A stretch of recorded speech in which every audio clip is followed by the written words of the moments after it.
Sí. No, yo nada más que yo bueno, ahí está. Salud. Perfecto. Saludcita. Aló. Saludcita. Yo tengo la cámara. Salud. Gloria, bienvenida. ¿Me ven? Todavía Mi cámara no, no. Gloria. Ahora no vemos tu sí. vida. Hola. Bien. Hola. Creo que este es el grupo. Otra boricua. El corillo. El corillo. Ok, Bien. vamos a empezar. Y sabes todo, tenemos el placer de tener a Susana Rodríguez Grisi en Lazos Literarios para hablarnos de su libro Until We're Fish, el cual ganó el premio Nautilus, que honra aquellas obras que representan los mejores libros para un mundo mejor. Libros que inspiran, conectan nuestras vidas como individuos ciudadanos globales. Libros que trascienden las barreras de la cultura, el género y la clase. Primero quiero hablar sobre Susana, sus obras y trabajo, porque es bien impresionante. En todos los sitios que iba, había más cosas y yo decía, esta mujer es increíble.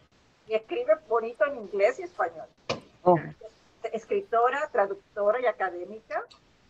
Su poesía, prosa y artículos académicos han aparecido en revistas y antologías como In Season, Stories of Discovery, Lost, Home and Places in Between, el cual ganó el Florida Book Award del 2018, entre muchos otros.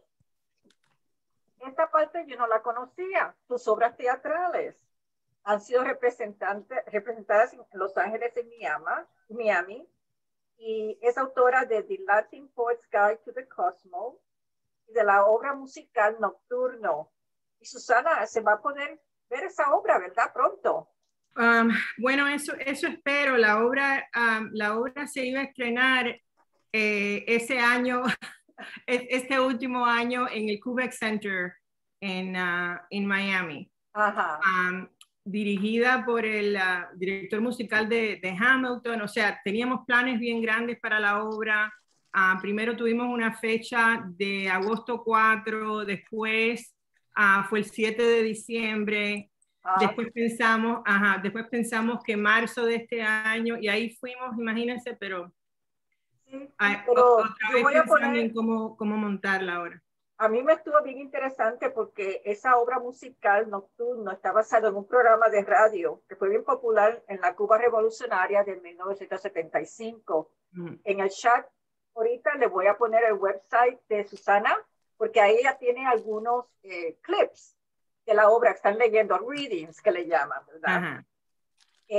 Además de todo eso, yo no sé cómo tienes tiempo también. Susana es miembro de la facultad de los programas de escritura en la Universidad de California en Los Ángeles. Vive en Los Ángeles con su esposo y sus 2 hijas que deben estar ya grandecitas, ¿verdad? ¿Cuántos años tienen? 16 y 13. ¡Qué barbaridad! Han crecido. Les invito a visitar su página web, como le dice, luego con la dirección en el chat, para saborear una muestra de las obras y entrevistas que ella ha hecho. A continuación, nuestra moderadora Mercedes comenzará con la reunión. Y gracias a todos por estar aquí. Sí. Muchas gracias, Meli. Y gracias, Susana, otra vez. A ustedes. Lo único que tengo que añadir es que si tienen alguna vez la oportunidad de escuchar a Susana en persona, declamar alguno de sus poemas, háganlo.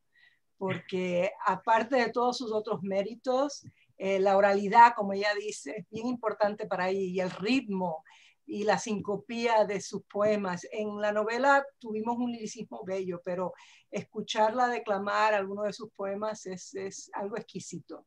Bueno, gracias. Susana, yo lo que quisiera es oírte a ti y que Nancy, Juan, Idali y Gloria puedan dirigir sus preguntas directamente a ti en cuanto a la obra. Quisiera profundizar en la novela y en todo lo que incumbe tal vez tu trasfondo con la novela. Así que quisiera a ver si primero vamos a empezar con Idalia. Yo sé que estás en camino, pero no sé si te sientas cómoda hacerle cualquier pregunta o comentario a Susana. Ok, espero que me escuche. ¿Sí me escuchan? Sí. Ok, buenas tardes, un gusto, un honor que nos pueda acompañar. Muchas gracias, Mili, por el espacio. Mi pregunta es un poco más general. Bueno, una vez escuché que existen los autores con brújula y los autores con mapa. De aquellos que tienen el mapa o los autores con mapa son aquellos que estructuran todo antes de escribir su novela. La planean, ven qué personajes, etcétera. Y los de brújula son aquellos que se dejan llevar conforme les va llegando la imaginación o empiezan a estructurar un poco más, como más de corazón la novela. ¿Usted qué se considera, de brújula o de mapa? Bueno, esa es una muy buena pregunta. Para esta novela fue una combinación de brújula y de mapa. Algunos de los personajes, bueno, en realidad los personajes principales ya eran personajes que yo había trabajado antes en cuentos cortos. Entonces, en realidad yo siempre tuve el final de la novela, de cierta manera. No el final como aparece en la novela, pero ya un final imaginado. Entonces, en ese sentido, tenía un destino ya, o sea, fui trabajando hacia ese final. ¿Cómo llegar ahí? Fue algo, o sea, ahí sí que hice uso de la brújula un poco, me parece, o sea, y fue trabajando hacia atrás en realidad, o sea, del fin hacia atrás, cómo ver a ese Helio y a esa María, cómo llegaron a donde llegaron al final, qué pasó, qué fuerzas históricas los conmovieron y los impactaron de tal manera que llegaron a ese final. Y para eso, bueno, para eso un poco de brújula, sí. Pero siempre mirando hacia el final. Ay, pues muchísimas gracias. Y Dalia, me parece genial ese concepto, no lo había escuchado antes. Sí, me gusta a mí también mucho, una vez lo escuché y se me quedó muy grabado porque creo que abarca muy bien los dos conceptos que puede tener algún escritor. Sí. Pero en caso de los buenos viajeros, siempre tenemos ambos. Tenemos Exacto. el mapa y tenemos la brújula. Una combinación. En el caso de Susana ha escrito, ha comentado que para ella la escritura es bien matemática. Así que yo me imagino que esas herramientas, esos recursos los use todo el tiempo, ¿cierto, Susana? Y eso que has explicado de que usaste el mapa, usaste la brújula, también lleva dentro lo que constituye una composición de escritura matemática, porque yo leí en una de las entrevistas que tú te refieres a la escritura. Sí, en eso, en lo que a la matemática se concierne, o sea, más bien pienso en la matemática y yo se lo explico así a mis estudiantes, ¿no? En términos de lo que se quita y lo que se le puede adicionar a un texto, ¿no? Y más bien eso me ayuda muchas veces en lo que es el ritmo, ¿no? Una sílaba extra. Una novela ya es una obra mucho más grande y parece que uno no tiene tiempo de fijarse en esos detallitos, en la sílaba que falta o la sílaba que está extra, pero en mi caso sí me fijo en eso. O sea, yo me pasé los primeros meses de la pandemia revisando precisamente ese ritmo y tengo un método muy bueno para hacerlo. Y es que pongo los capítulos no solamente la novela, todo lo que escribo en una text to speech, un programa. Y entonces, a mí me gusta oírlo en acento británico. Entonces yo escucho cómo se me cuenta a mí la novela y ahí puedo precisamente captar todas esas cosas, esos detalles más importantes de lo que es el ritmo. Pero en términos de lo que es la obra en sí o cómo llegar de A a B o de B a C, en ese sentido, o sea, es como más bien un mapa emocional, si puedo explicarlo de esa manera. O sea, yo quiero, cuando escribo, me gusta decir que escribo con los ojos cerrados de cierta manera, ¿no? Me gusta sentir lo que estoy escribiendo, tratar de captar la emoción de ese momento, que puede ser un momento que no se parezca a lo que yo he vivido de cierta manera, pero en términos de emoción sí, ¿no? De emociones fuertes. Entonces es como un cerrar los ojos y darse a las emociones fuertes, y eso es lo que me va guiando de cierta manera, ¿no? No es una ceguera como la ceguera normal, ¿no? Claro. Ajá. ¿Y cuánto, tú viviste con esta novela mucho tiempo, pero cuánto tiempo te tomó plasmarla por escrito? 6 meses. Vale. Por escrito. Rápido. En su primera, o sea, en su primera versión, ¿no? De ahí, el principio siempre fue el principio, el final siempre fue el final. Era en realidad cómo llevar a esos personajes del principio al fin, que en realidad es la vida, ¿no? Sabemos cuando somos adultos cómo nacemos, no sabemos a dónde vamos. En el caso de los personajes yo sabía ambas cosas, dónde empiezan, dónde terminan, y el medio era en realidad lo que tenía yo que solucionar, porque en realidad el escribir es como solucionar ciertos problemas, ¿no? Cómo llevamos a los personajes a sentir ciertas cosas o a vivir ciertas cosas. Incluyendo el prólogo, ¿tenías siempre en mente que aparte del principio y aparte del final, que ya lo tenías establecido, tenías en mente siempre tener ese prólogo? El prólogo siempre lo tuve. Y el prólogo lo quité muchas veces, por ejemplo, cuando la novela estaba dando vueltas en manos de un agente u otro, o lo mandaba a una cierta casa literaria o lo que sea, muchas veces se me aconsejaba, ya el prólogo no gusta. A mí me encantan los prólogos, me encantan los prólogos. Entonces, en un momento, en un momento se lo quité, después lo regresé, y ya al final, cuando me encontré con esta pequeña casa editorial, tuve la fortuna que ellos en realidad me dejaron poner y quitar muchas cosas, ¿no?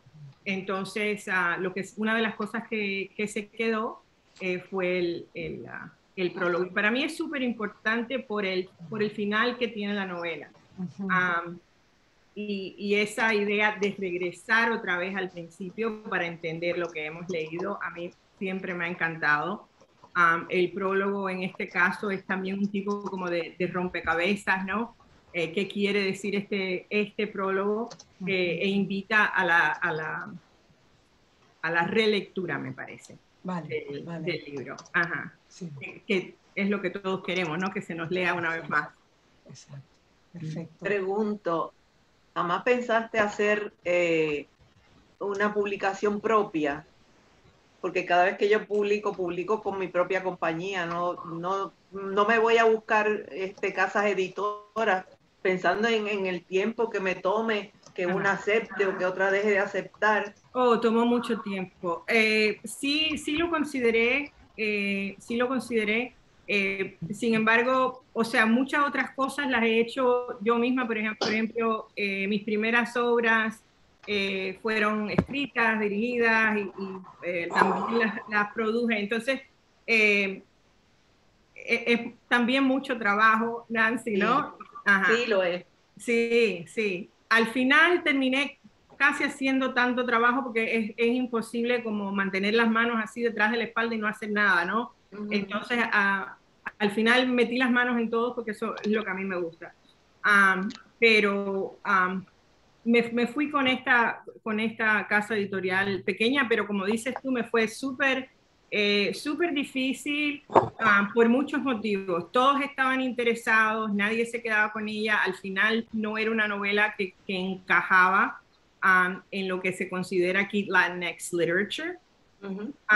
Entonces, o sea, lo que se esperaba, y me lo dijeron muy abiertamente en muchos casos, lo que se esperaba era una versión de Junot Díaz, ¿no? Entonces, me fue difícil, fue súper frustrante. La novela estuvo con una casa editorial buena como por 2 años. Se perdió la editora que me había pedido la novela, se fue tuvo que irse a cuidar a su mamá. La novela pasó a otra editora.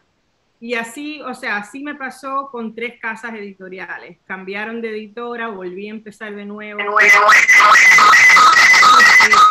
en ese sentido fue difícil. Yo creo, es que Katy tiene problemas con su sistema y está tratando de conectarse a través de su teléfono. ¿Me oyen ahora?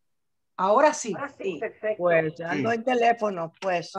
Vale, perfecto. Perdonen Les la digo que me es molestia. difícil un poco hablar de la novela, una novela que es en inglés, hablar de ella en español, pero bueno.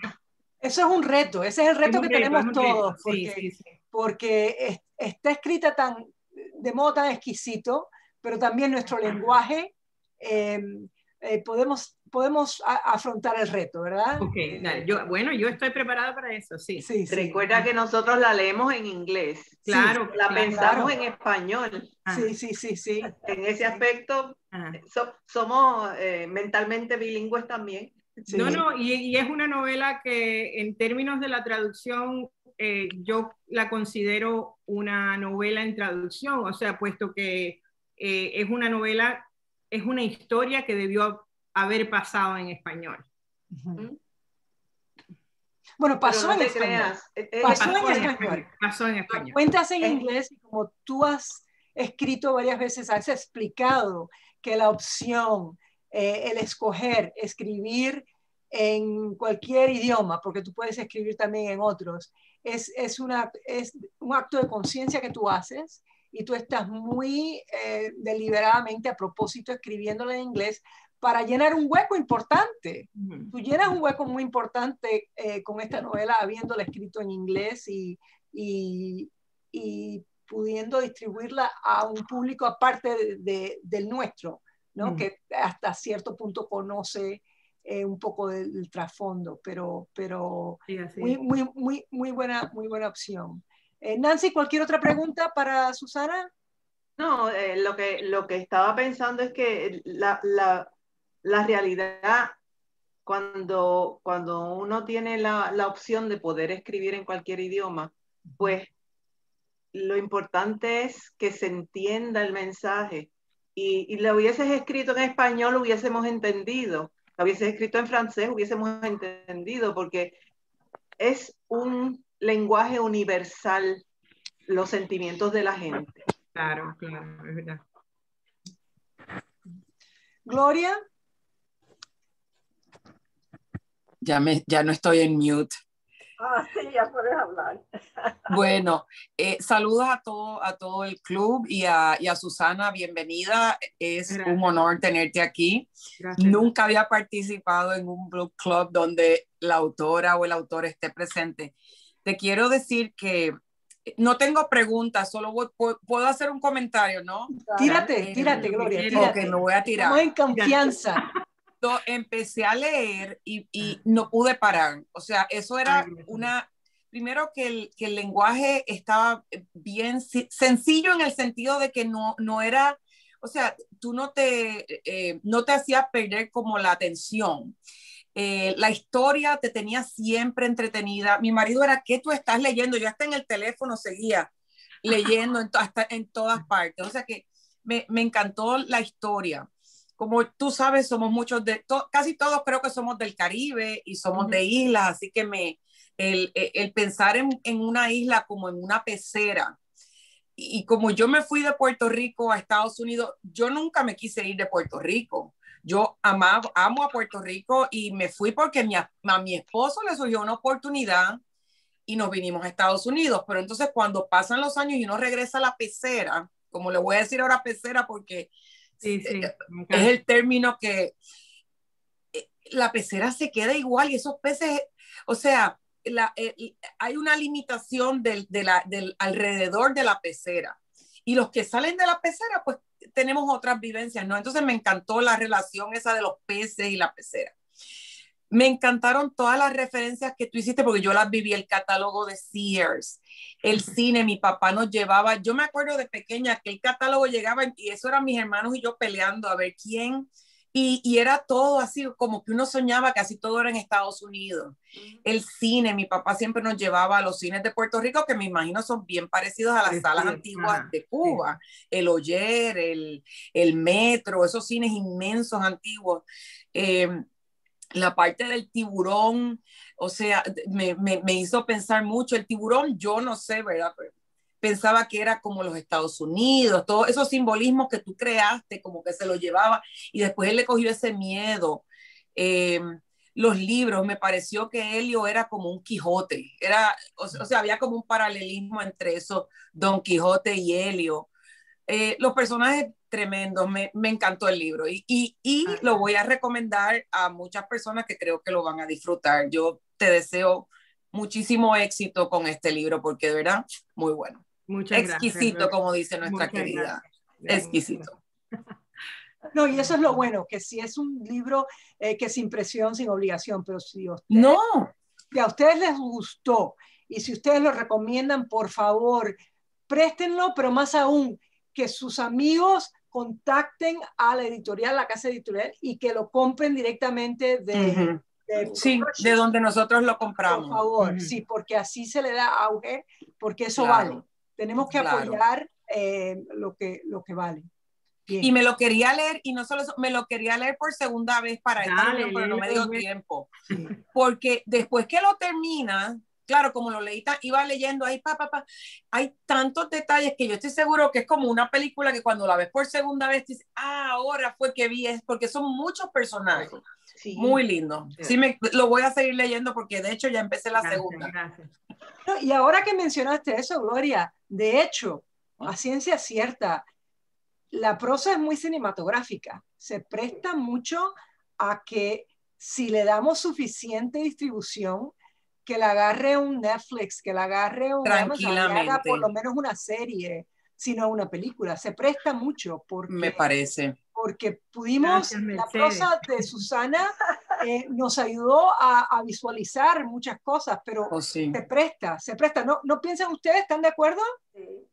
Sí, ¿verdad? Estoy de acuerdo, sí. Catita, yo sé que tú tienes muchos comentarios. ¿Quieres hablar ahora que puedes? Ahora que puedo, ahora que me oyen. Ahora que la dejé. No, ando muy distraída con esto de que no podía subirme ahí para estar con ustedes. Tengo muchas preguntas, pero yo creo que se me van a ocurrir más al hablar y al tener la discusión. Me encantaron todos los símiles y las metáforas y las tengo aquí también para volver a que nos gusten a todas. Y se me hizo interesante de que con la experiencia que tengo yo de algunas cubanas y cubanos también, y en un tiempo parecido, y al traducir el libro de estas mujeres, que se me hizo un contraste muy grande que es muy importante, porque lo que haces, y no dije qué gusto me está dando, Susana, que estoy presente contigo y para oír y con las demás, para oír la manera en que pensaste todo esto. Pero se me hace muy importante tener estas dos vistas que yo ahora tengo, gracias a ti, Susana, y que me están ayudando a buscarme hasta más la fronteriza que soy yo, porque yo siempre me he sentido muy fronteriza con México por vivir ahí por muchos años de niña. Y ahora estoy pensando que las dos vistas pequeñas, aunque sean, de una novela y también de un libro, y de conocer algunas mujeres que pasaron a los tiempos en que estás escribiendo con tus personajes, que son dos realidades que existen dentro de la vida y dentro de la vida de muchos, unos que hablan de una manera, otros que hablan de otra, y yo quisiera ahora ya estar allá de vuelta para tener conversaciones, para saber cómo ven un libro como el tuyo ahora. ¿Se ha leído en Cuba de personas que viven ahí ahora? ¿Cuánto me gustaría, Kathleen, que se pudiera leer en Cuba? sin embargo, me parece que, o sea, más me importa que se lea aquí que se lee en Cuba, puesto que hay muchos personajes parecidos a Helio y María y los personajes que vemos en la novela en Cuba, o sea que sería como hablarles de lo mismo, ¿no? De lo que han vivido ellos, aunque quizás sea de una manera más poética o de una manera que ellos mismos no la han pensado, no es algo que les es ajeno, tanto como al lector de aquí, ¿no? Me parece. La novela no ha salido en español, estoy en planes y empuja a eso, pero todavía no hay nada serio en términos de que salga en español. Pero sí, estoy interesada que salga en español, quizás salga en España primero y después se ve aquí. No, sería... ¿Por qué te es tan importante, Susana? ¿Por qué te es tan importante que se lea aquí y que se lea en inglés? Me parece que no se conoce, o sea, tenemos una impresión. Yo llegué aquí a los 12 años y medio. Y cuando uno le habla a alguien de Cuba, o sea, en círculos más o menos académicos, me parece que se tiende a romantizar demasiado la experiencia del tipo de pobreza que hay en Cuba. O sea, porque no es la pobreza que encontramos en otros países de Latinoamérica, definitivamente. En Cuba pasa algo diferente y no es solamente lo económico, ¿no? Helio en algún momento dice que no se puede vivir solamente del pan, ¿no? Se necesita algo más y esto es lo que él está buscando, un significado a la vida, dignidad, poder hacer tus propias decisiones, algo que la gente, por ejemplo, alguien que vaya por una semana a La Habana y se quede en el casco histórico, no va a entender lo que hay detrás de la fachada. Y hay mucho detrás de la fachada, un mundo bien complejo, bien contradictorio. Entonces, el cubano lo sabe porque el cubano lo ha vivido, al cubano no hay que explicárselo.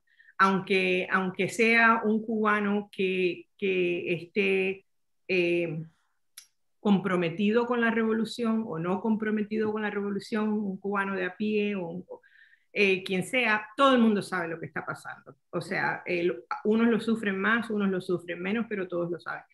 Y aquí no, o sea, no solamente en los Estados Unidos, me parece que en muchas partes del mundo se piensa que bueno, en Cuba la educación es gratis, que sí, bueno, es un logro, es un logro de la revolución, pero al mismo tiempo vemos como Helio se tiene que robar los libros.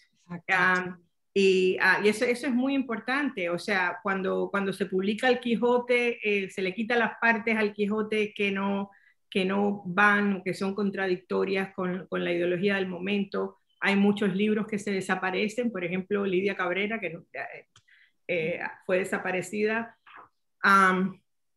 Entonces, sí se educa, la educación es gratis, pero al mismo tiempo se nos dice qué tan lejos podemos ser educados o cómo debemos educarnos. No que aquí sea algo diferente, pero eso es otra historia, ¿no? Pero en términos de la educación, en términos de la salud pública, el que no lo ha vivido, no lo ha sentido y no lo puede saber. Entonces va a Cuba, Cuba es música. En algún momento me dijeron que esta era una novela, que por qué una novela sobre Cuba, cuando los cubanos son tan musicales, no tenía más música.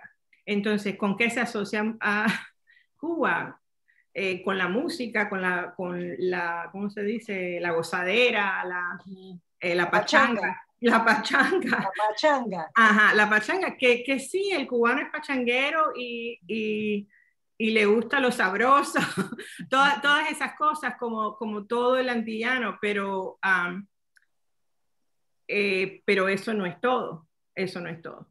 Entonces quería precisamente que me parecía que era un momento necesario para poder decir, la pobreza no es nada romántica. El que le tapen a lugar no es romántico, ¿no? Y eso lo hemos también experimentado de cierta manera en los últimos 14 meses, ¿no? Entonces, nada, me pareció que los más necesitados de esa lección éramos nosotros en este lado del charco, que los cubanos que ya lo han vivido y you know, it's like singing to the choir, right? No, y tú lo mencionaste y Elio lo dice, tú dices que Elio llega a ser lector porque hay un cambio entre María y él, pero dice, caramba, la ironía de Cuba, que un país que se ha esmerado por enseñarle a leer a todo el mundo, que el analfabetismo es casi cero, pero sin embargo la censura y la escasez de libros. Entonces, ¿para qué? ¿Verdad? La escasez de papel. De papel de todo. No se puede leer, no se puede escribir, ¿verdad? Entonces eso es una ironía tremenda. Y la gran tragedia del proyecto revolucionario. Trágico. Ajá, sí. Exacto. Juan, ¿tienes algo que preguntarle a Susana acerca de la novela? ¿O? Sí.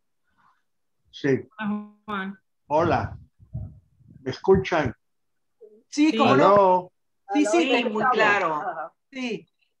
Tengo preguntas para Susana.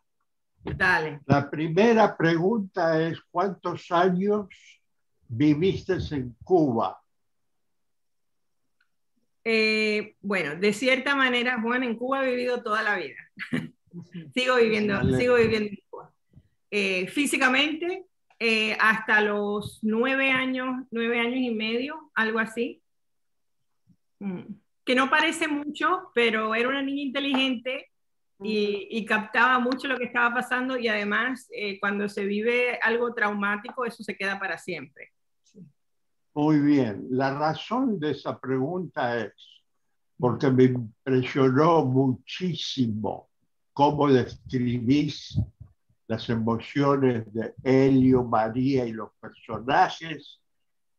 Digo, tiene que ser alguien que vivió todo esto, porque sí, le encuentro una tristeza, una miseria. ¿Cómo un ser humano puede vivir en esas condiciones de riesgo? Y ahí empecé a entender por qué se querían escapar de Cuba. Por la falta de todo, la pobreza, no llegan a ningún lado. ¿Sobreviven para qué? Para mañana sobrevivir de nuevo por un pedacito de jabón. Ay, me están matando. Por una pelea. No, vos me mataste a mí. Vos me mataste a mí. Muy emocional. Entiendo. Yo no sobreviviría una semana en Cuba. Mira, no te voy a soportar contar un régimen. ¿Cómo escribí la novela? O sea, es lo que estaba hablando antes y una vez mi hermano me había comentado algo parecido, como que pareces como un tipo de medium o algo así, o sea, que estás transmitiendo la emoción. Yes. Lo que pasa es que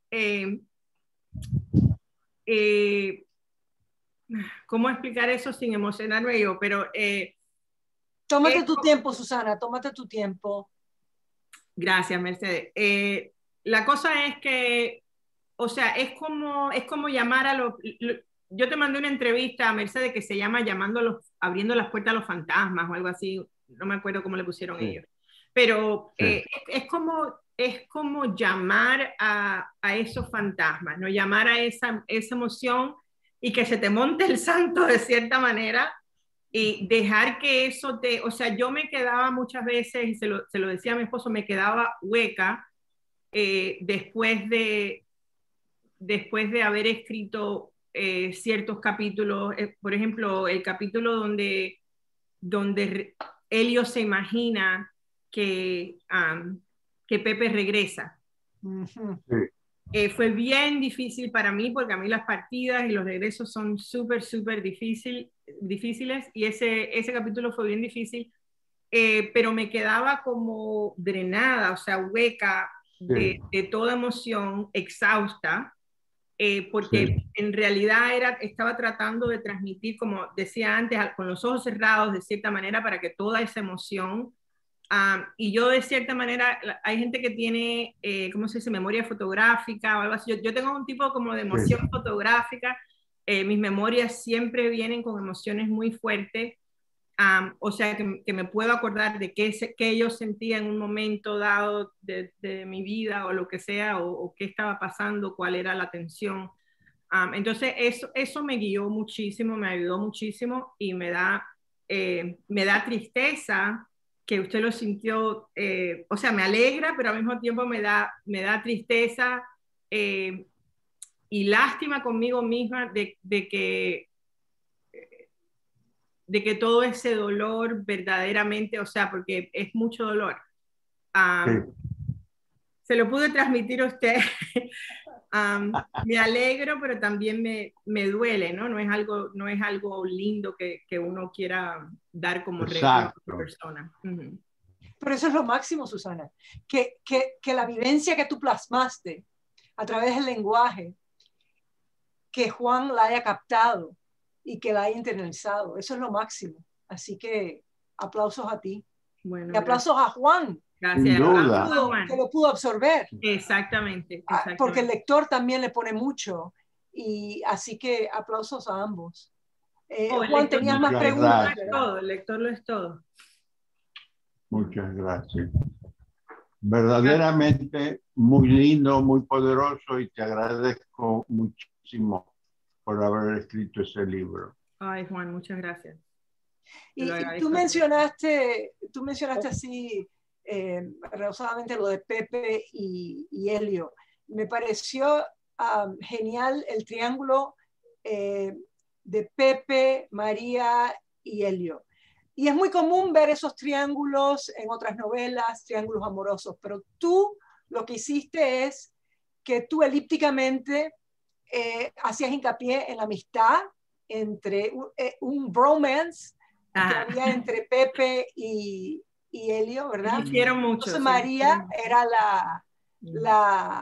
la compa que teníamos un signo de interrogación que al final todavía para mí se aumentó el signo de interrogación porque podemos hablar después de qué piensan ustedes, si hubo algo entre María y Pepe o si no lo hubo, si hubo algo que se quedó por decir, etcétera, etcétera. Pero muy magistralmente, Susana, continuaste ese triángulo, aún con la ausencia de Pepe, por un tiempo, ¿verdad? Así que eso te salió muy bien. Gracias. Te salió muy bien, sí.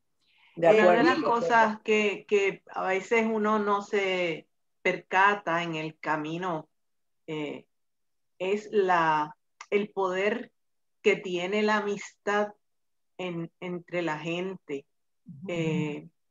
Y hay veces que se transmite o se percibe como si fuera un amor físico o un amor carnal, cuando en realidad es una comunión de espíritus. Es un, ¿cómo podríamos decirlo? Como un pegamento que tenemos los seres humanos para poder aquilatar o atesorar a ciertas personas en nuestras vidas. Y no tiene que ver necesariamente con que haya pues un amorío, no. Como decir un amorío físico, un amorío de noviazgo, sino es un amorío de amistad. Es una afinidad, es una afinidad íntima. Es una intimidad, exacto. ¿Verdad? Una afinidad muy íntima. Que en ese aspecto, pues me da la impresión de que Susana tuvo la magistral percepción de poder jugar con esa afinidad que menciona Mercedes y pudiera pensarse que se fue hacia un extremo o hacia el otro, pero esa afinidad que se da es una complicidad amistosa. Exacto. Una pregunta, si me hacen el favor, Susana. Sí, solo el color de María y sus ojos se menciona. Y me hizo interesante eso, que parece un país diferente al de que vi o de que conocí. Me encanta que lo describas de esa manera, o sea, que describas, no sé si esa fue tu intención, ¿no? Los ojos de María como un país diferente, pero ella definitivamente es una región diferente para Helio, ¿no? Ella constituye un destino para Helio y él nos dice, él no tiene otra cosa al principio, es la bicicleta al principio y María, ¿no? Y María es, de cierta manera, ese otro país. Si él se pudiera ir a algún lado, se iría hacia María, ¿no? No sé si me parece que tú te estás refiriendo en términos del tipo de María, o sea, una mujer con los ojos azules en Cuba. No, no mencionas en todo el libro personas de otro color.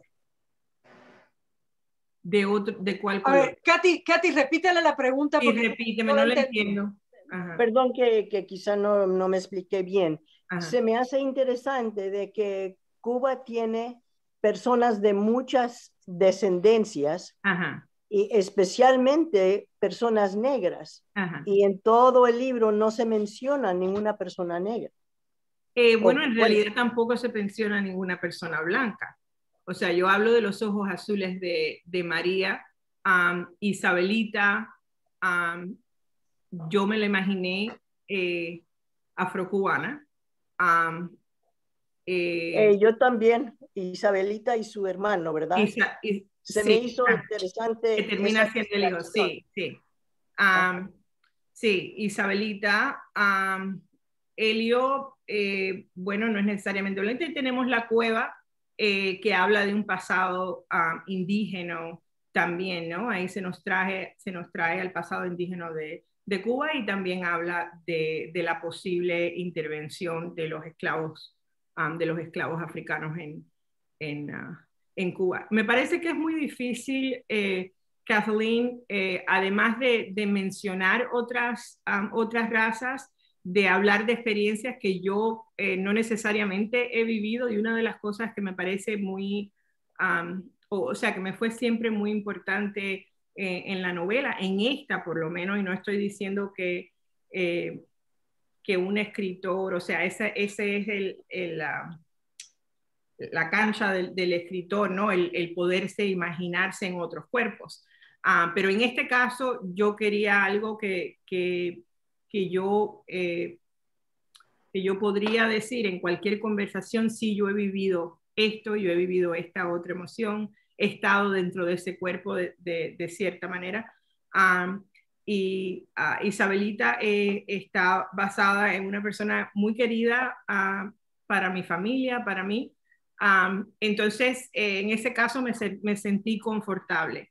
Helio y María no son de otra raza, puesto que están basados en el Helio y María, que fueron mi tío y mi tía, y vivieron en esa casita, fueron vecinos míos en Bauta. Esa no fue necesariamente toda su vida, pero yo crecí con Helio criando peces en peceras que él mismo había hecho con llantas de bicicleta, como se ve todo ahí, ¿no? Sí. María renegando que la casa se le estaba llenando de agua y todo eso. Entonces son vivencias y son personas que ya no están aquí de cierta manera, pero que he tratado como de regresar de cierta manera al texto. No sé si eso te... Pero sí hay de otras razas. O sea, en realidad no hay muchos personajes. La bibliotecaria también, me la imaginé afrocubana. O sea que en realidad yo no describo a la raza de nadie, me parece, solamente María, quizás, que tiene el pelo claro y los ojos azules. Que de hecho, y Susana, yo soy mayor que tú, yo soy de la otra generación. Yo yo sé, nuestro país es un país de muchas razas. Y aunque en las últimas 3 décadas se ha visto más gente mulata, más gente negra, siempre lo ha habido, pero nuestros exiliados del principio, tú y yo, somos típicas cubanas, blanquitas de pelo oscuro. Bueno, una vez yo tenía pelo oscuro. Pero, y como tú bien dices, hay de todo. Me imagino que tú también hayas oído, pero no, tú no eres cubana, tú eres demasiado blanca para ser cubana, porque todo el mundo espera que uno sea oscuro para ser cierto tipo de latino. Si eres puertorriqueño, algunos de mis amigos puertorriqueños también, porque tenemos gente de ojos verdes, de ojos azules, blanquitas, rosaditas, y somos tan o más cubanos o más puertorriqueños que el mulato o el negro, quien sea, mi hermano negro, mi hermano mulato, pero yo soy blanca, tú eres blanca, típica, ¿no? No, sí. Y claro, o sea, Cuba, uno se imagina Cuba por razones como las que dices tú, de las olas migratorias, han beneficiado en muchos casos al cubano, entre comillas, blanco, right? O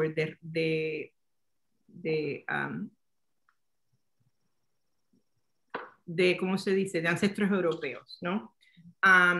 Y entonces lo que vemos en los últimos años es definitivamente una Cuba mucho más negra, porque es que en realidad, desafortunadamente, las conexiones al exterior del afrocubano no han sido las mismas que las conexiones que ha tenido el cubano blanco. O sea, eso es así, solamente con el Mariel que empezaron a salir. Exacto, porque por añadidura, digamos, y no queremos entrar en una clase de historia, pero por añadidura, el cubano mulato y negro esperaba más de la revolución. Claro. Y se suponía que tuviera... Por razones importantes.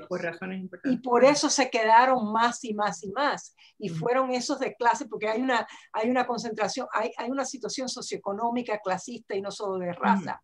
Y por eso vimos las primeras 2 décadas de exilio, más gente como nosotras. Y ahora las últimas, desde el Mariel, como tú dices, se ve más gente que ya decepcionada, terminó la resignación, pasó a la decepción, entonces ya salieron porque se cansaron de esperar lo que nunca iba a venir. Entonces, también está eso. Y que el racismo nunca desapareció de Cuba. O sea, eso siempre lo hubo y siempre lo habrá. Y lo habrá en Cuba y lo habrá en Miami. Y Katy sabe que cuando, mira, desafortunadamente una colega nuestra que es socióloga, Norma, Katy, yo cuando fui a Cuba en noviembre del 2015, y disculpa la interrupción, pero esto voy a explicar una vivencia. Me quedé en el Hotel Nacional, Janice y yo nos quedamos en el hotel. Janice te manda un abrazo, por cierto. Nos quedamos en el Hotel Nacional y Norma vino a visitarnos y esperaba en el vestíbulo y no subía, y quedábamos en que iba a subir a vernos al cuarto y no subía y yo por fin bajé y Norma me mira, y Norma, que es una persona, una estrella en su campo, una profesora de universidad, socióloga conocida, me dijo: Mercedes... Psicóloga. Mercedes, como que me miraban, porque ella es negra, como me miraban de reojo y no me atreví a subir. ¿Tú sabes lo que es eso? Es la discriminación. No se atrevió a subir porque no quería que le interrogaran, no quería dar explicación de que era... de que venía a verme a mí como colega, como amiga. Así que eso existe y siempre existirá, y desafortunadamente podemos individualmente contrarrestarlo un poco, pero en cuanto a plasmar vivencias y personajes, claro, como tú bien dices, Elio, María, Pepe son lo que son porque así lo viviste tú. Una de las cosas que tenemos en el Caribe es precisamente esa mezcla que tenemos. Hablan de los europeos que vinieron inicialmente. Mira, la colonización inicial la hacen los castellanos, pero entre los castellanos viene gente negra, viene gente judía, viene gente mora, viene de todo, porque lo que viene a América es lo que no se quiere en España. Y entonces cuando llega acá, pues... Todo lo que España rechaza, sí. Sí, es el rechazo de España, es lo que y, bueno, ¿quiénes son los primeros, la primera población que viene con Colón? Los que estaban en las cárceles. Uh-huh. Y entonces son cosas que ya cuando viene la segunda oleada de españoles, ya vienen con el pensamiento de que el oro es, no había más que respirar, que todo era oro. Y entonces empiezan a encontrarse cuando pasan los 4 meses del viaje, llegan acá al Caribe, que es la prueba de fuego de los europeos para la colonización. Es una mezcla que se hace, porque el español que viene después de 4 meses de no tener mujer, cuando llega a América, cuando llega al Caribe específicamente, hay mujeres, pero no son blancas, son indígenas, y son indígenas de colores que ellos llaman cobrizo. Mayormente, ¿saben lo que es el achiote, verdad? El dije, el achiote. Pues sí, mayormente eran cobrizas porque se cubrían de vije para evitar los mosquitos. Y las decían que eran pues pieles rojas y todas esas cosas. Cuando llega entonces, cuando empieza el triángulo de mercancía africana en América, que empieza, porque ya se empezaron a consumir los indígenas del Caribe, indígena que lograba escapar también se iba, porque era su vida la que estaba en peligro. Mira, la mezcla que hubo de personas en el Caribe y luego en América, el que diga que es blanco está loco. Sí, sí, nosotros todos somos afrodescendientes, todos somos europeos descendientes, sí, todos somos indígenas descendientes, porque es que la mezcla la hubo, pero la mezcla ya venía, porque ¿de dónde sale el primer ser humano? De África. Bueno, y para acaparar tanta cosa como otra cosa que es muy común, a veces los autores se preocupan por incluir demasiado y eso no se pudo acaparar, porque en esta novela no tenía que ver. No había necesidad, pero también no reflejaba toda la población de Bauta, yo sé, se enfocó en esos personajes y está muy bien. Sí. Otra pregunta sobre personaje, Ricky Pérez. Quiera, Susana, saber, porque se me hizo que tantas vergüenzas que él tenía, que él sentía de sí mismo,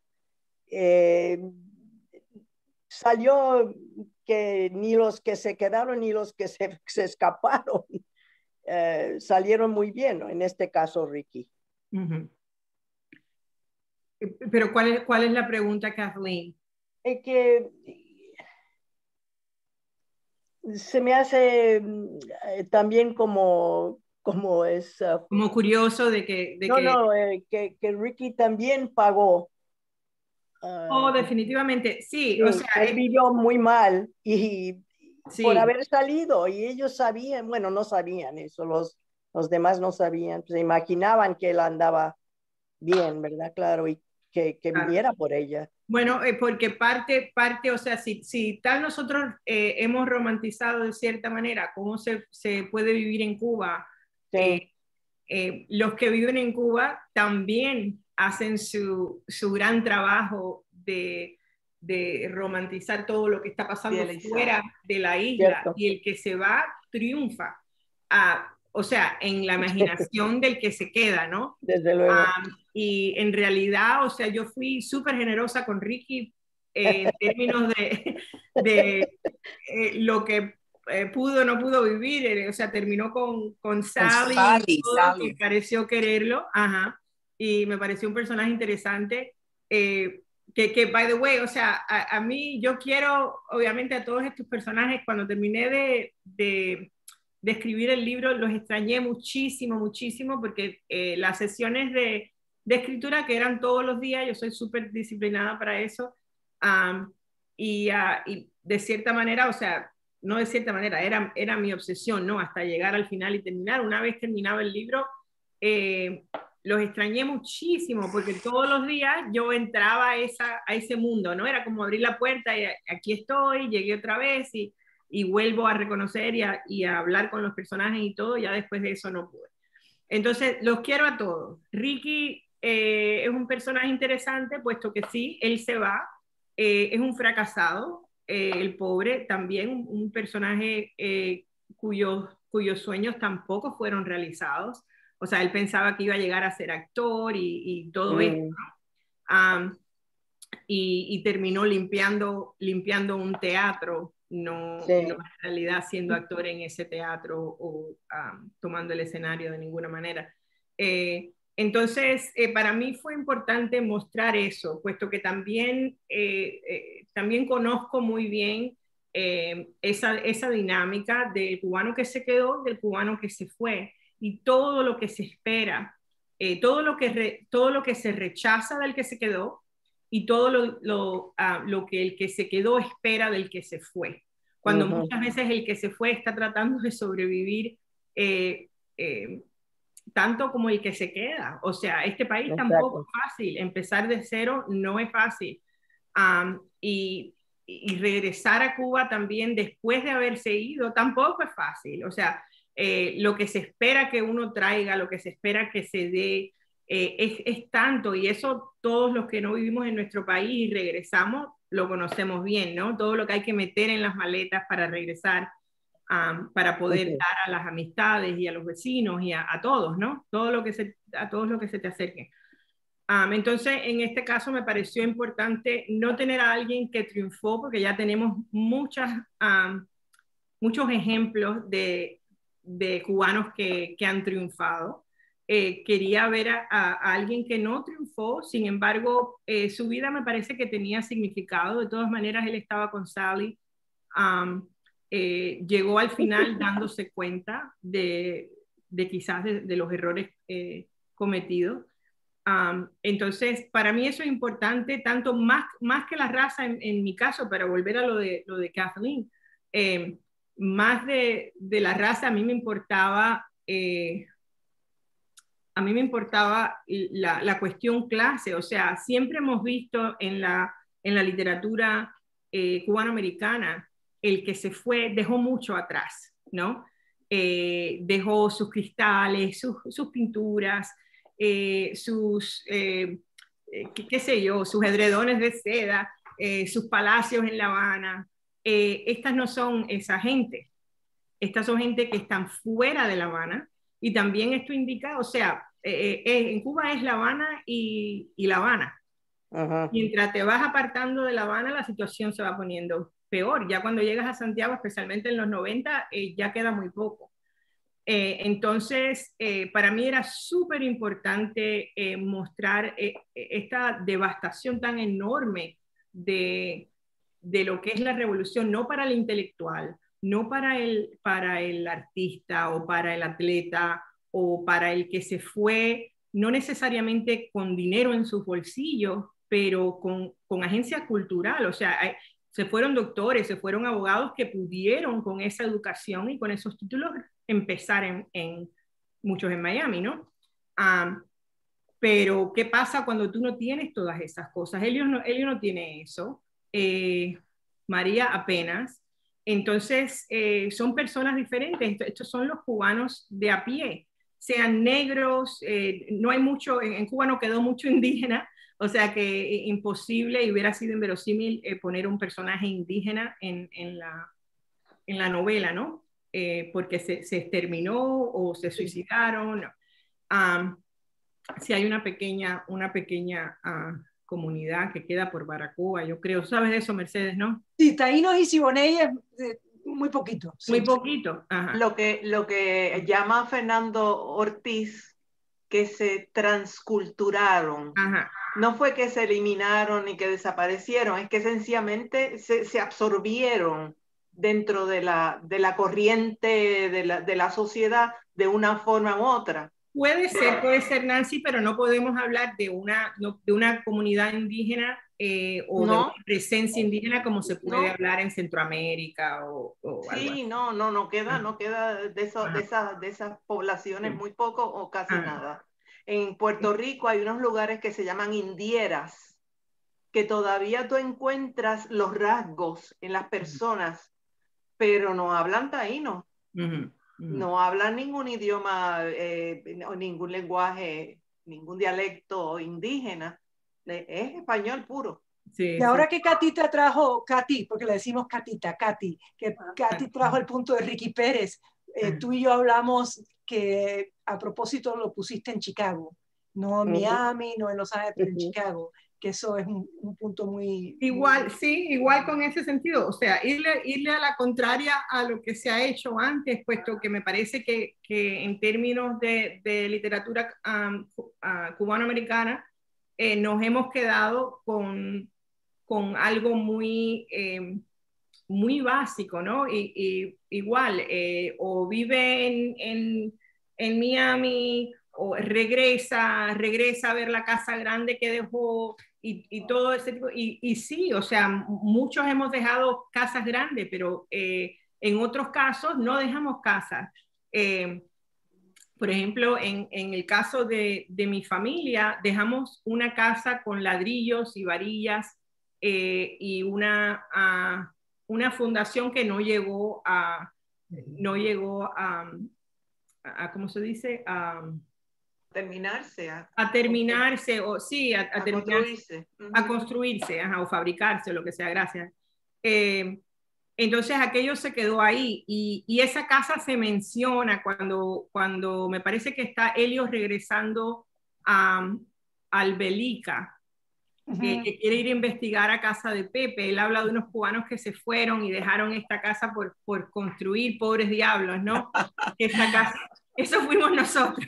Ay, qué cómico. Eso ¿sabes que mi papá, que en paz descanse, siempre se burlaba? Porque en Puerto Rico, tú sabes, muchos de nuestros compatriotas decían, sí, porque tú sabes, yo era médico, yo era abogado, y yo dejé esto y lo otro, y mi papá nos decía, mira, en La Habana ni había tantos médicos, ni tantos castillos, imposible, ni tantos, imposible. O sea, todo el mundo. Y otro punto muy válido es que tú pusiste a este grupito en Bauta a un par de horas de La Habana, porque sí hay un mundo fuera de La Habana. Y algo muy interesante de Bauta, no sé si ustedes lo saben, Bauta fue el lugar donde el grupo Orígenes tenía sus charlas y sus comidas y todo ese tipo de cosas. Lezama Lima, o sea, liderado por Lezama Lima. Eso pasaba en esa iglesia de Bauta, donde Helio entra y se está escondiendo y sube al campanario y todo eso. Era con el padre Gastelu y el padre en ese Ángel Gastelu. Se encontraba con Lezama Lima y otros, o Puerto Carrero, toda esta gente, y ellos tenían sus charlas ahí. Ahí se empezó a idear lo que fue la revista Orígenes y todo eso. Entonces es un lugar interesante, pequeño pero picoso. Sí, y tertulia es muy importante, lo que tú hablas es una tertulia muy importante. Sí, bien importante. Pues ahora tengo un comentario. Ajá. Y ahora la jefa. Hemos dejado lo mejor para lo último. Sabe que me estuvo bien interesante el título del libro y la cuestión de la pérdida. Empieza con ella perdiendo su bicicleta. Mili, no sé si los demás te pueden oír. ¿Me pueden escuchar? Ok. Empieza con Helio perdiendo su bicicleta, luego su padre, luego su madre, luego tiene el accidente con el tiburón y pierde algo también. Se casa es importante, dentro de la revolución eso es importante, lo que perdió fue importante. Sí, por eso mismo. Y de ahí desarrolla un miedo horrible al mar. Se casa con María, pero yo creo que siempre, además del amor que le tenía, él como que siempre sentía que la iba a perder. Y pienso, el título es Until We're Fish, y para mí la analogía que había entre todas esas pérdidas, para mí era como buscar un escape. o sea, es parte de la vida tener tragedia, pero para mí Elliot tuvo muchas tragedias, pero con todo y eso, María le dejó la imaginación, la fantasía de los libros, le dejó la idea de que podía hacer algo, porque siempre que tenía un problema, él hacía. Cuando hizo la bicicleta, que era grandísima, fue increíble. Cuando hizo las peceras, fue increíble. Que a pesar de la pérdida, él pensaba también sobreponerse. Pero mi pregunta hacia ti es, ¿qué relación tuve Until We're Fish? Para ti es la libertad surge cuando uno puede tener opciones, como los peces, que pueden ir donde quiera. Pues sí, o sea, no solamente eso, o sea, hay un momento cuando ¿por qué estamos rodeados de agua? Sí. Si no tenemos derecho a nadar a donde queramos nadar, ¿no? Entonces, eso, poder hacer eso, poder nadar, como dices tú, Milia, a donde queramos, sería una libertad total, ¿no? Entonces, Elio no quiere ni irse para los Estados Unidos, ni tampoco necesariamente ya puede quedarse en Cuba. Entonces, el Until We're Fish es ese espacio entre ambos mundos, ¿no? También. Eso es lo que ni aquí ni allá, él no tiene por qué decidir, no me da la gana de seguir a los pasos de mi padre, porque los Estados Unidos tampoco necesariamente, o sea, en este caso, para ser bien franca, era esta idea de ni el capitalismo es perfecto, el comunismo nos ha fallado, o el socialismo nos ha fallado, ¿para dónde me voy? ¿Para dónde me largo? Entonces, el mar es este espacio que le ayudaría a él ser verdaderamente quién es. Y eso puede ser cualquier cosa. O sea, eres un tipo que como dices tú, Mili, se sobreponía a cada uno de sus... O sea, lo que lo ayudaba, y esto me parece también... y es un estereotipo del cubano, pero me parece que en este caso me encanta ese estereotipo. Y yo vivo mi vida así me enseñó mi papá. Y es esa idea de levantarte todas las mañanas con un plan en mente. Entonces, él siempre tiene algún plan, aunque sea descabellado. Y en este caso, eso es lo que lo hace un poco Quijote, ¿no? Él siempre tiene este plan en mente, aunque le pase lo que le pase, si no si no se roba el libro, es lo otro, la bicicleta, y eso lo ayuda a continuar. Y de cierta manera, para mí eso representa ese espíritu humano, ¿no? Que nos va empujando hacia adelante, hacia un futuro. Si no, todos nos quitaríamos la vida, porque nacemos sabiendo que nos vamos o sea, hasta algún punto, a los 4 o 5 años que se nos muere el primer ratoncito, o el perro, o lo que sea, empezamos a darnos cuenta que nos tenemos que morir, ¿no? Entonces, ¿cómo levantarnos cada mañana sabiendo que hay miseria, sabiendo que hay censura, sabiendo que en realidad los planes son inútiles, puesto que no los podemos lograr verdaderamente como de la manera que lo estamos visualizando, ¿no? Entonces, no sé ni por dónde iba, Mili. No sé.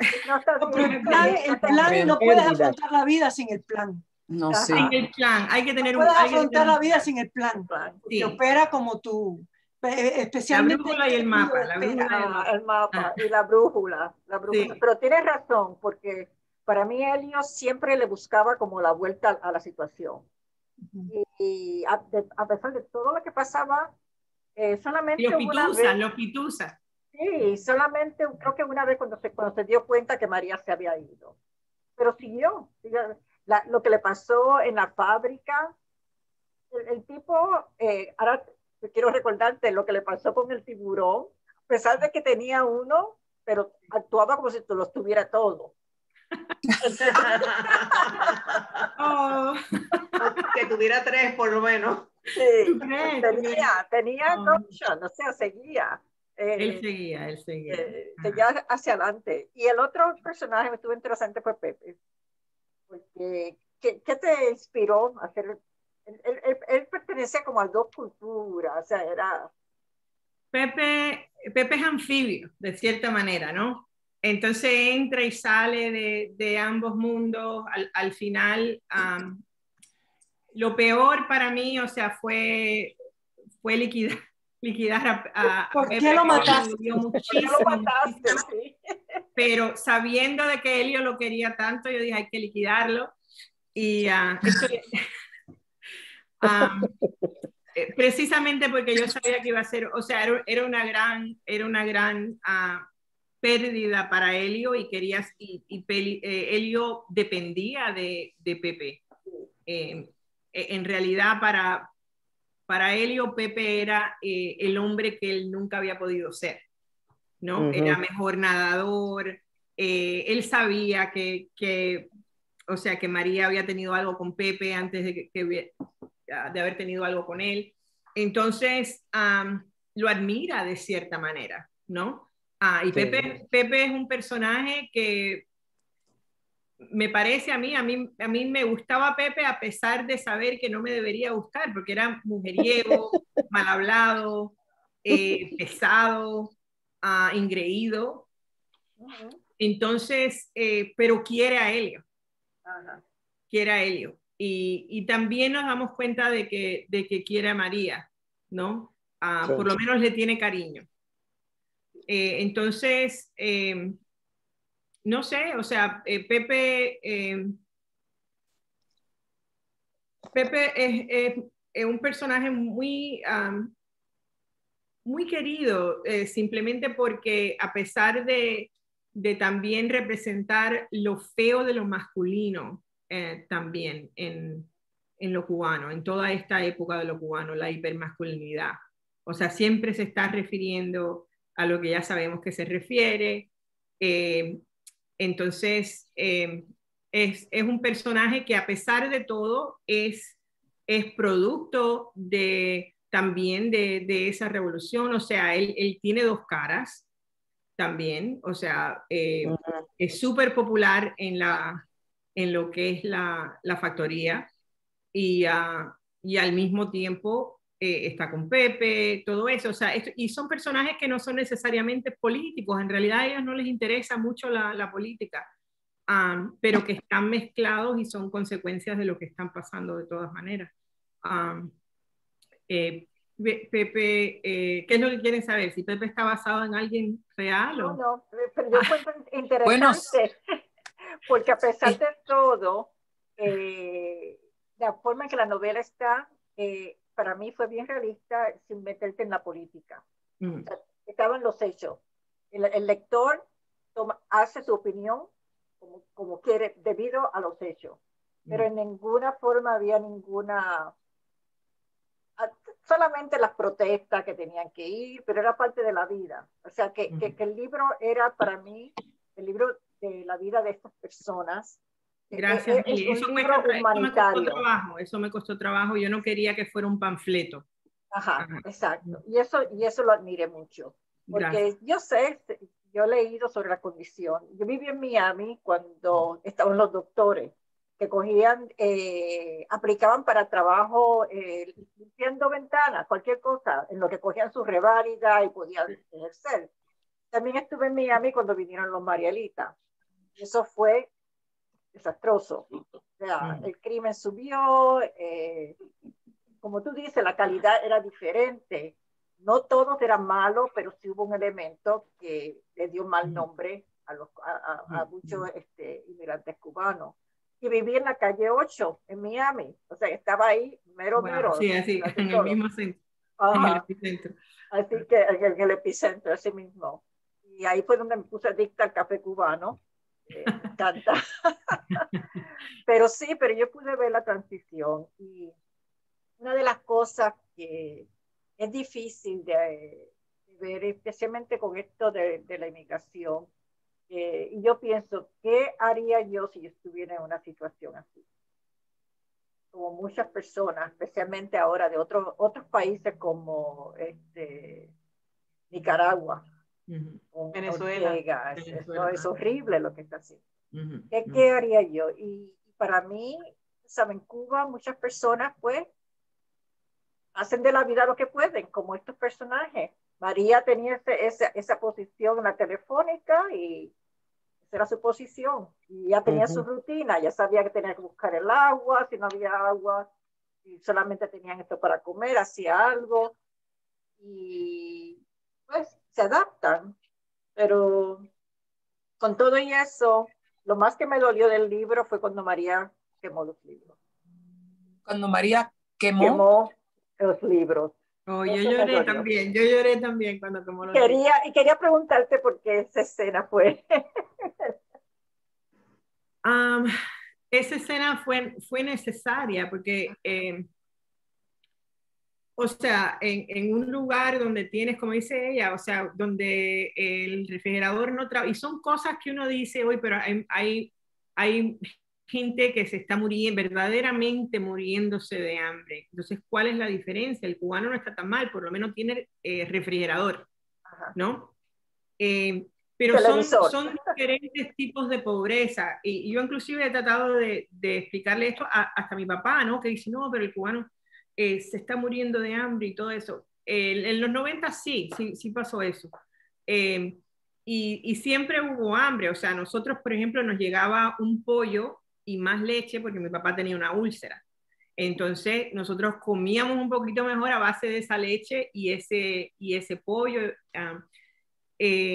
Pero en realidad, o sea, no había mucho que comer, pero nadie se estaba verdaderamente muriendo de hambre, pero sí se estaba muriendo de ilusión. O sea, no, de desesperanza. Ese que nunca llegaba, ese posponer de un futuro que no llega. Y de cierta manera que se ha parecido mucho a lo que hemos estado viviendo todos estos meses, ¿no? Cuando volvemos a la normalidad y la normalidad no llega. Entonces, para ella, o sea, ¿de qué le sirven los libros? Y yo no quiero que se entienda ella como una persona materialista. No es eso, es que ella, o sea, está mirando las cosas en Sears y todo eso para ella representa una vida que no puede tener. O sea, y inclusive Elio también, y es la realidad. Ellos se casan y Elio no puede nunca darle a ella lo que ella quiere. Ella quiere otra cosa y eso pasa en las relaciones. Y especialmente en los matrimonios de largo plazo. Como ella dice, Elio es un libro, el libro que ella escogió leer y tiene que ahora leerlo hasta el final, ¿no? No puede abandonar el libro a medias, pero no es que ya le guste la historia mucho, ¿no? También Elio cae mal de cierta manera, o sea, siempre que no quiere irse, no quiere, y uno de cierta manera termina en relaciones así, puede ser amistades o relaciones amorosas, lo que sea, pero tenemos gente así en nuestras vidas, ¿no? Que siempre quiere hacer algo, no lo hace o que algo lo impide. Entonces, ella me parece que es una persona mucho más decidida y los libros representaban para ella otro mundo que ella en algún momento se dio cuenta que no iba a llegar. Y entonces quema esos libros. O sea, vemos esa quemada de los libros en mucha literatura, ¿no?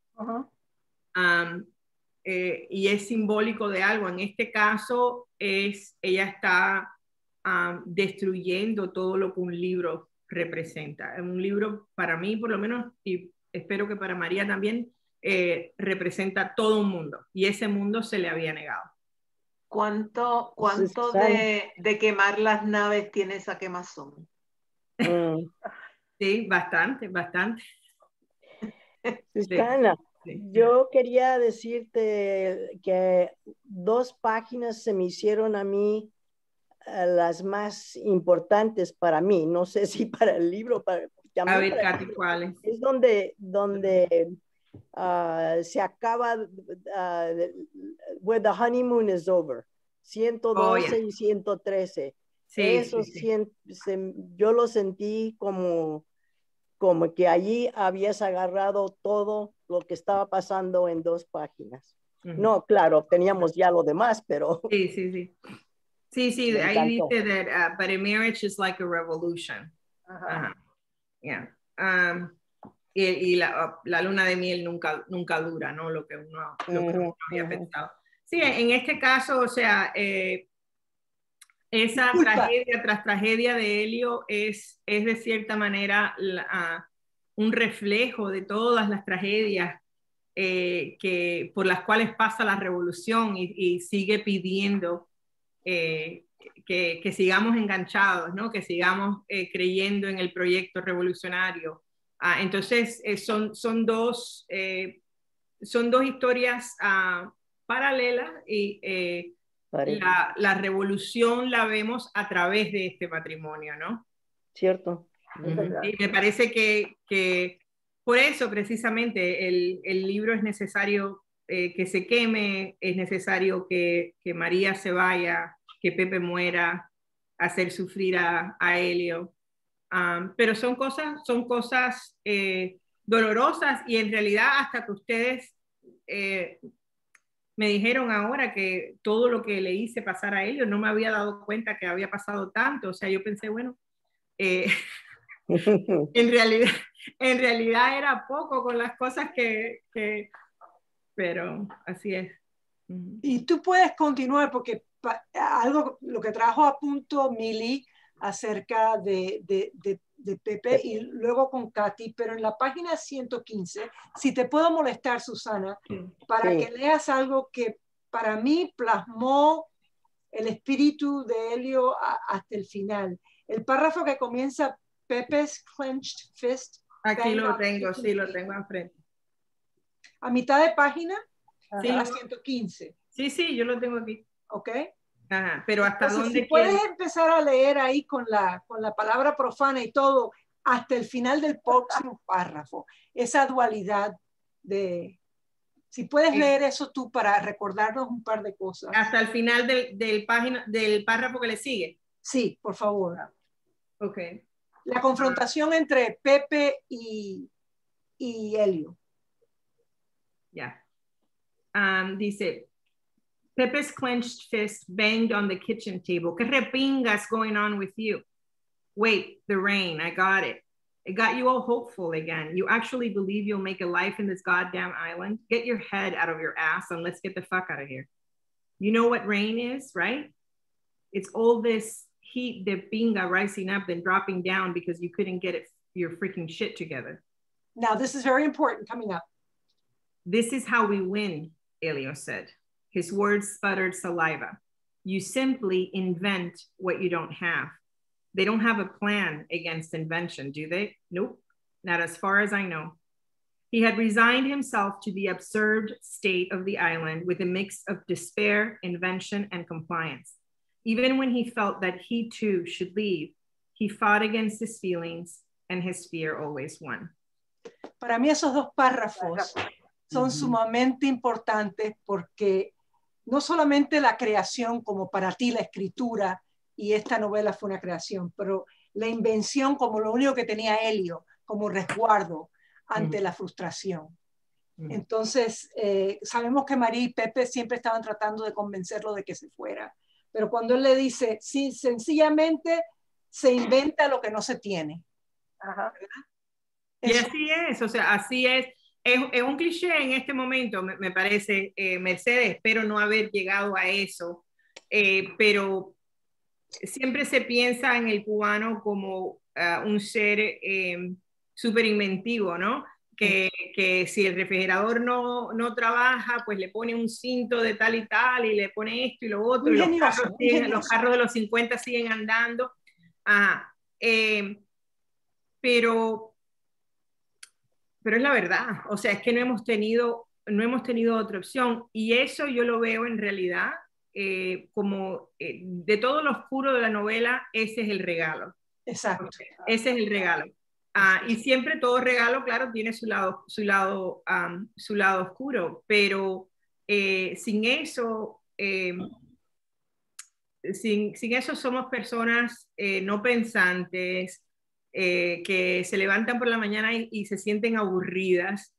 Entonces, yo nunca he visto, por ejemplo, a mi papá estar aburrido un día en su vida. Sí. Ni yo tampoco. O sea, yo me levanto a las 5:30 de la mañana y y hago lo que tengo que hacer y siempre tengo un plan de algo. O sea, mamá siempre dice, siempre tienes algo entre manos. Y mi esposo también, otra cosa más tienes entre manos. Pero si no fuese por eso, yo creo que terminaría con algún tipo de depresión o algo así, o sea, sin tener ese plan para el mañana o algo que inventar. Y yo me acuerdo cuando era chiquita, yo no crecí con muchos juguetes, para nada, en realidad no tenía muchos juguetes. Entonces mi abuela que es Mima, era costurera, entonces ella tenía pedacitos de tela y cosas así, ¿no? Que daban por la libreta, y habían chapitas de las botellas. ¿Saben lo que son las chapitas? Sí. Ajá. Entonces, el juego era coger esa telita y cortarla, ¿cómo se dice? Forrar la tapita, después ponerle el corcho, hacer de esa tapita, qué sé yo, todo tipo de juegos. Tuve una Barbie que me heredó mi prima. No era Barbie, era la prima de la Barbie, no me acuerdo cómo se llamaba ahora. Kelly. No, ese era el novio. Kelly. Esa era otra, no sé si era Teresa o bueno, era más joven que Barbie. Pero esto ya no era Barbie, yo no tenía pelo, solamente los huequitos en la parte de arriba.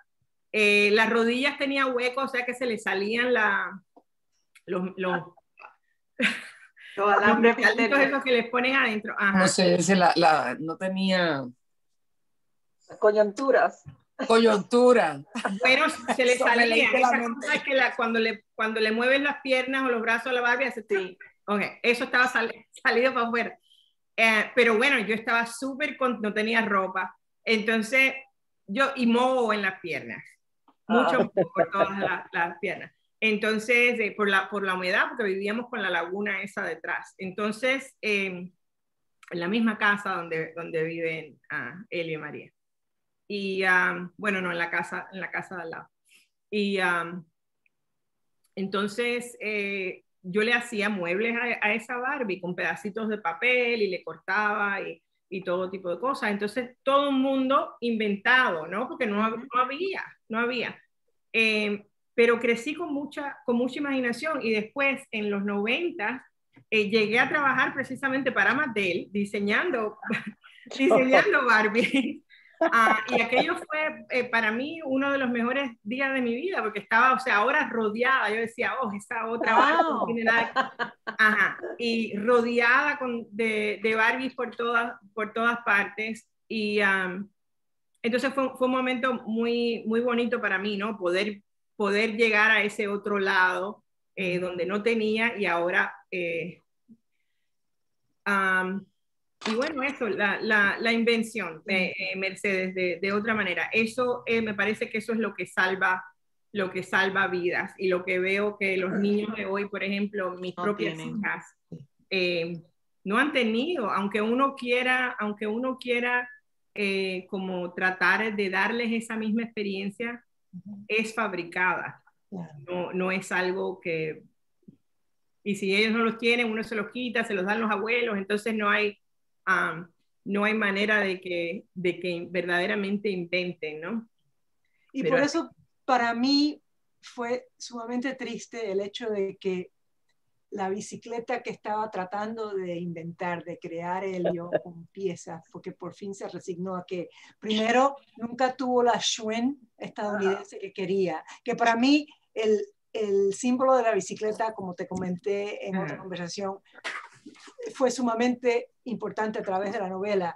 Primero, la bicicleta estadounidense en el 59, la Schwinn, que representa un vínculo con las relaciones con los Estados Unidos. Luego, la Odisea soviética. No la pudo tener ni antes ni después. Ni antes ni después. Exacto. Antes y después. Aparte de que el papá se la había prometido, y también eso tiene vínculo con la relación con el papá. Después, la Odisea soviética, que es otra bicicleta que representa la luna de miel con lo que era entonces la Unión Soviética en relaciones cubanas. Por último, la paloma voladora, la china, la bicicleta china, que ya en los 90 él esperaba ganarse en la fábrica. y fue decepcionante que no se la dieron, que se la otorgaron a otra persona, que parecía que se la había merecido. Entonces, por último, ¿qué dijo él? Bueno, caray, si no me la dan, la hago yo.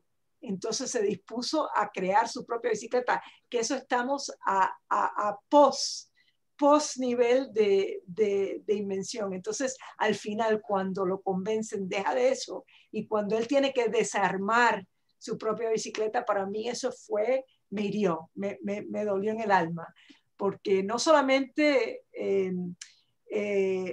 proyectó María vamos a decir, le quemó sus libros, le quemó los libros, ahora está haciendo eso.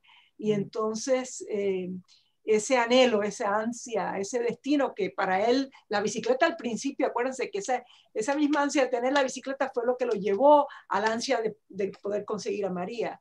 Entonces, al tener que deshacerse de esa bici, fue algo derrotador para mí. Así que, pero tú lo hiciste tan lindo y para mí lo vinculaste y tal vez le puse yo mucho, como hablamos, la bicicleta es importante, pero lo hiciste tan lindo porque de verdad que lo hilvanaste muy bien.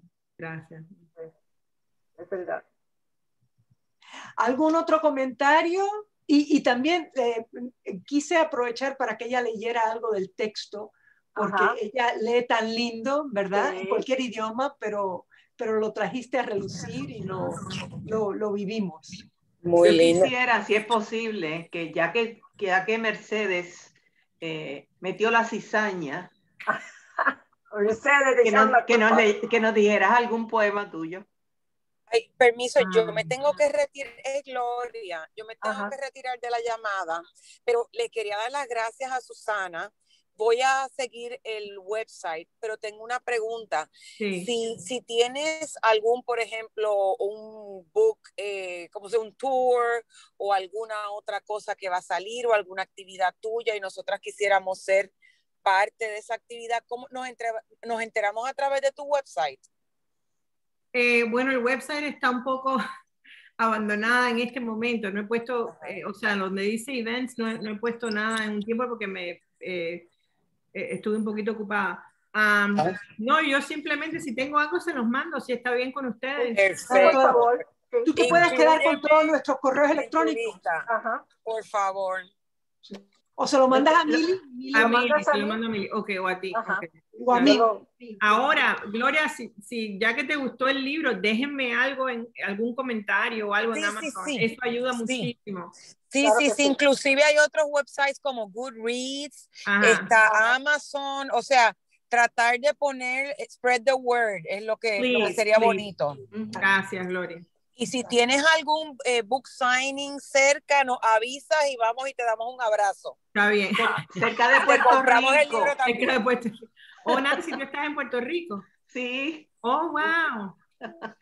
Nancy está en Puerto Rico y Dalia está en Fresno. Wow. No, yo estoy en Orange County. Sí, Gloria, tú estás en Orange County, pero Idalia está desde Fresno. Sí, estoy cerca de San Francisco. Tú también, yo estoy ya en el carro, me despido. Un beso a todos y gracias, Gloria. Gracias, Gloria. Adiós. Entonces, Nancy, ¿tú querías que Susana leyera dijera alguno de sus poemas, por lo menos algunos versitos para, quien puso la cizaña fue Mercedes, así que yo solamente sigo la línea. Lo único es que normalmente lo hago acompañada con música. Sí. No sé, ¿qué tú crees, Mercedes? Bueno, te ponemos un fondillito musical aquí. Sí, porque mira, el poemario principal tuyo hasta ahora es el del cosmos, ¿verdad? Claro. Entonces es muy particular, porque es como una gitanjáfora. Es un texto que es rítmico, es sonoro, y entonces como bien dice Susana, está acompañado por música, pero ¿tienes algún otro? Porque no conmigo, mi casa está siendo remodelada, por eso ven que todo está, mis libros todos están metidos en cajas y todo eso, pero lo que sí puedo, si me dejan compartir, o sea, les puedo poner uno que está grabado para que lo escuchen. ¿Quieren? Vale, Sí, vale, vale, Pero vale. me tienen que me dejan compartir la claro. pantalla. Ajá. Déjame buscarlo, espérate. Eso sí, porque lo tengo enfrente aquí, lo puedo buscar. A ver si lo encuentro.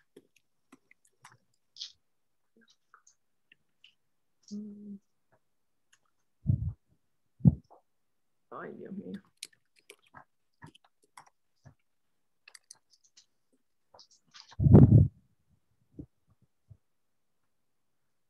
Ok, ya lo encontré. Me van a dejar a...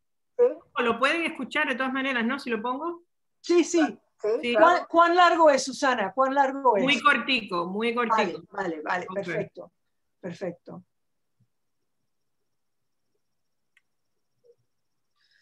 Filiflama all'ave condre. A te, Mariano Brull.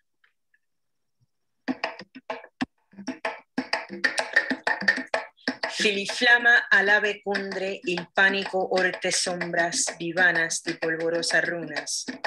Cántico genoso de trinosante espuma, qui permese y petumbra, qui la tese y deslumbra, qui lomblase a la infanta en la cuna.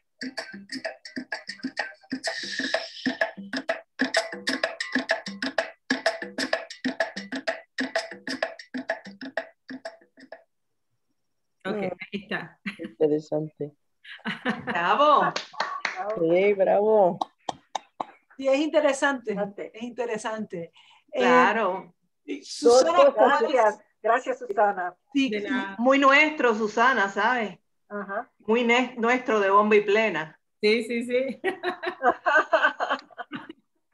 Susana, tú que eres tan prolífica y tan versátil, ahora que estamos entrando una nueva etapa, no vamos a decir regresamos a lo normal, porque ahora lo normal es un poco distinto, pero ¿cuáles son, hablando de planes, cuáles son tus planes para los próximos 6 meses en cuanto a tu vida académica, tu vida creativa, tu vida personal? Porque estás tan súper ocupada, pero nos puedes dar un adelanto, un poquito de lo que podemos gozar en el futuro en cuanto a ti. Bueno, varias cosas, y esto ya es algo que viene desde hace 10 años, lo que pasa es que siempre hay otra cosa, entonces no he escrito, la introducción está media, pero la traducción está hecha y esos son los cuentos de la segunda colección de cuentos de Lidia Cabrera. Eso es una traducción. ¿Por qué cuentos? Why Afro-Cuban Tales se llama. ¿Por qué cuentos afrocubanos? Y eso espero que salga, si no este año, a principios del próximo. Las traducciones están hechas, son 14 cuentos más sus notas y cosas así. Yo trabajé mucho con Lidia Cabrera cuando estaba haciendo mi maestría. O sea que esto ya es un proyecto que viene de antes, y trabajé con el traductor de Milan Kundera, Michael Hine, que fue mi profesor. Entonces, algo que he querido sacar hace tiempo y ahí está sentado, y es otro proyecto más que está terminado, pero que no. Entonces, eso espero. Seguro con, ¿cómo se llama esta editorial? University of Florida Press. Lo más seguro salga con él. Y eso es algo. Y Nocturno, que me sigue doliendo que eso se tuvo que posponer de esa manera, pero bueno, peores cosas pasaron en los últimos meses, ¿no? O sea que, pero eso quiero que salga. Me parece que la lectura y las canciones y todo eso en vivo que tuvimos en Miami, está disponible en el archivo de teatro cubano digital. Entonces ahí lo pueden ver todo a través de Vimeo. Yo no sé si la que está a cargo, Lilian Mansor, que está a cargo de eso, lo puso al público o no. Pero bueno, si ustedes lo quieren ver, yo les doy acceso. Por favor, por favor. Ajá. Claro que es solamente una lectura y los muchachos se equivocaron con ciertas cosas, pero bueno, me parece que de todas maneras salió bien bonito. Y lo otro es que he estado escribiendo y desarrollando algunas series para la televisión, entonces quiero ver qué puedo hacer con eso. Tengo una telenovela, trabajé en el 2010, estuve aprendiendo, vamos a decir, de Delia Fiallo, no sé si saben quién es, ¿verdad? Sí, entonces tengo una telenovela que escribía a raíz de eso en español. Les digo el título, pero no se lo digan a nadie, se llama La novia y el cautivo. La novia y el cautivo. Sí, siglo XIX, Cuba, pero también hay conexiones con el norte de África, Nueva York, todo lo que estaba pasando en ese tiempo en la región en el siglo XIX, ¿no? Y un segundito, disculpa la interrupción, pero muy importante la influencia del norte de África, porque uno de tus campos de sabiduría es el norte de África, la cultura del norte de África, ¿cierto? Sí. Y estoy casada con un argelino. Tiene que ver, claro. De África varias veces, sí. Entonces, bueno, precisamente esa serie, en realidad es todo lo que es mi tesis doctoral hecha serie para hecha telenovela, ¿no? Pero bueno, con su melodrama y todo eso.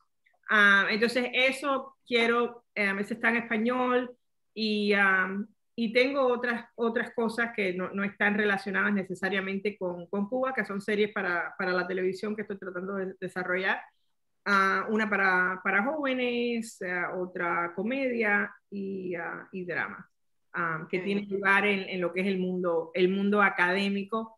Es un tipo de House of Cards, pero para el mundo académico. Fantástico. ¿Y otra novela en el futuro? Y otra novela que empecé a escribir inmediatamente que esta, pero que la he dejado a un lado de cierta manera, como dejándola cocinar un poquitico, que se llama Letters from Camus, y tiene lugar en París y en el norte de África, precisamente porque Albert Camus era nacido en Argelia, como ustedes saben. Entonces, tiene lugar en los 90 en París, en lo que es una subcultura en ese momento de chicos del norte de África que vivían en edificios y cosas así como squatters. Bueno.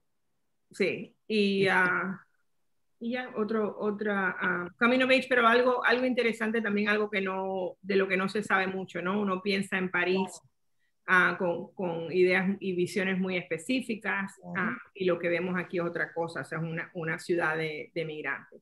Claro. Muy siglo XXI, muy prolífica, muy versátil que eres.